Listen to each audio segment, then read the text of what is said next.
The old cemetery felt deserted. Just a few dead flowers here and there, sad reminders of people's sadness. The stone path was a mess of cracks going every which way.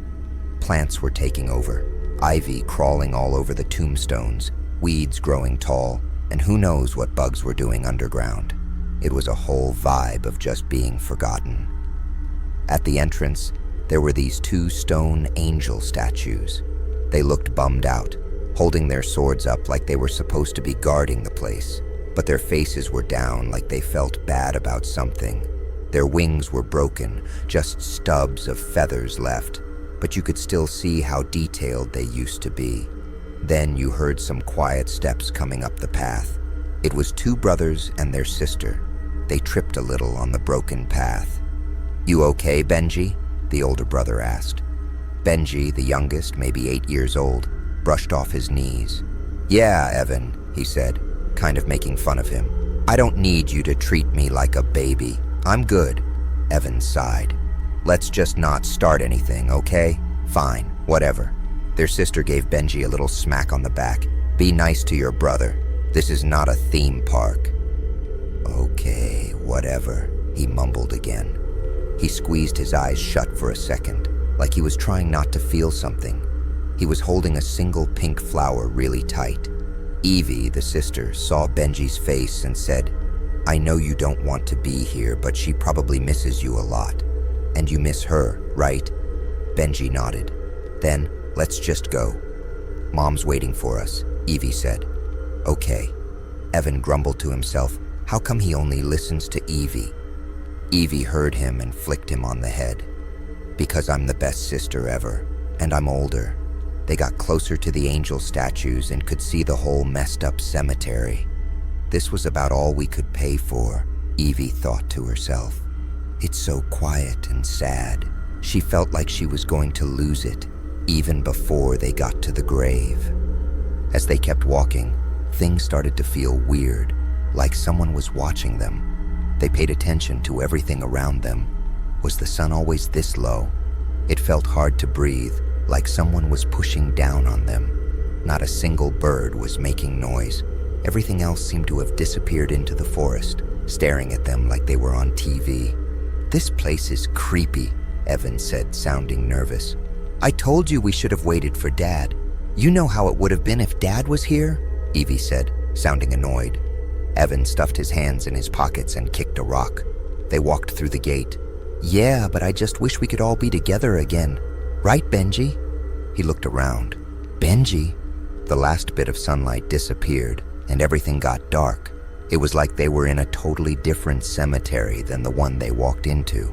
Then they saw two huge figures in the dark at the far end of the cemetery. They had weird, pointy things sticking out of their backs. "What's happening?" Evan said. "Benji." "Where'd he go?" Evie whispered, then started calling for him. "Benj." Evan covered her mouth. Then a voice, actually two voices at the same time, came from the figures. "Why are you here?" they said. Evan moved closer to Evie, totally scared, but Evie's face looked determined and she stepped forward. "Who are you?" she asked. "We guard this place." The voice was scratchy, like a bunch of radios playing at once. "What did you do with Benji?" "Where is he?" Evan asked, getting brave. He felt like the figures were staring at him, noticing everything about him. "You'll find him." "Why are you here?" "We're just here to see our mom. She's coming any minute," Evan said, making it up. "That's not right," they said, sounding like they were getting closer. "Yes, it is," Evie said quickly. "She'll be here to call the cops on you weirdos." "That's not right," they said again, louder. It felt like the temperature dropped. Then they heard a huge boom, boom, boom as the figures took a few heavy steps closer. Evie looked around, trying to find Benji. "Benji, if you're there, please come out. We'll go home and I'll make you cookies," she said. "Please, you won't find him until you tell the truth, and we'll know if you're lying." Another step closer, and another, and another. Evan wanted to believe Evie had everything under control like she had for the past year. She got him and Benji up in the morning, made sure they had dinner, and helped Dad when he was having a hard time. She always found a way to fix things, but this wasn't normal life. This was something strange, and he didn't know if they'd get through it.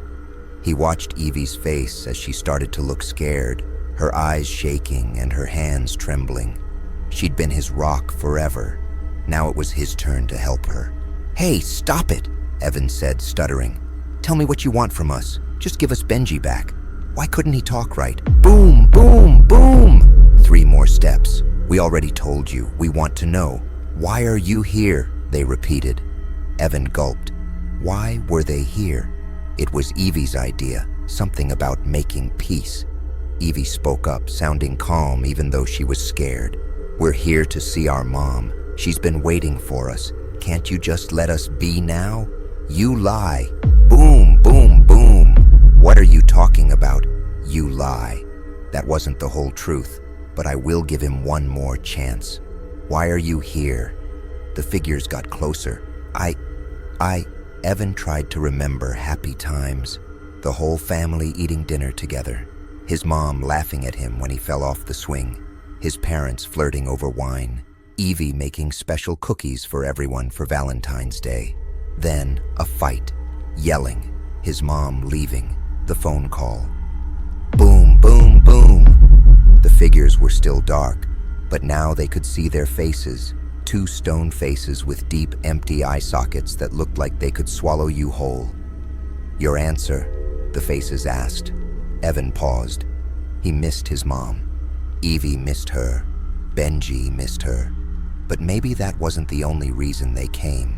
"We're here to make peace, to ask for forgiveness." Maybe all the sad feelings had been eating them up inside. Maybe they felt bad they didn't act. Saying it out loud made Evan feel a little better. Then the faces started laughing, a dry, horrible sound. "Oh, you poor kids. Why would you come here looking for that?" they said, sounding mocking. And then they were back in the real cemetery. Evan kicked a rock.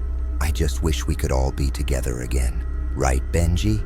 Benji nodded, holding onto Evie's hand. "Yeah, I thought so," Evan whispered. Evie patted Evan's back.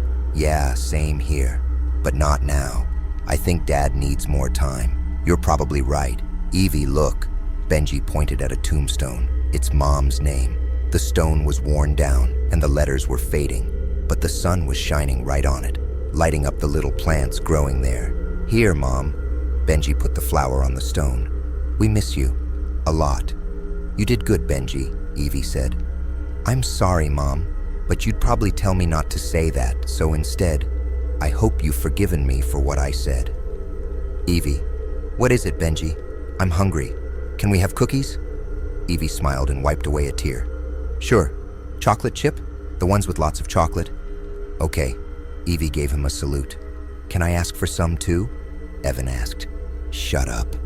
The siblings started to walk out, not wanting to be in a cemetery after dark. But Evan thought he heard some loud steps after they passed the angels, even if almost no one ever visits anymore.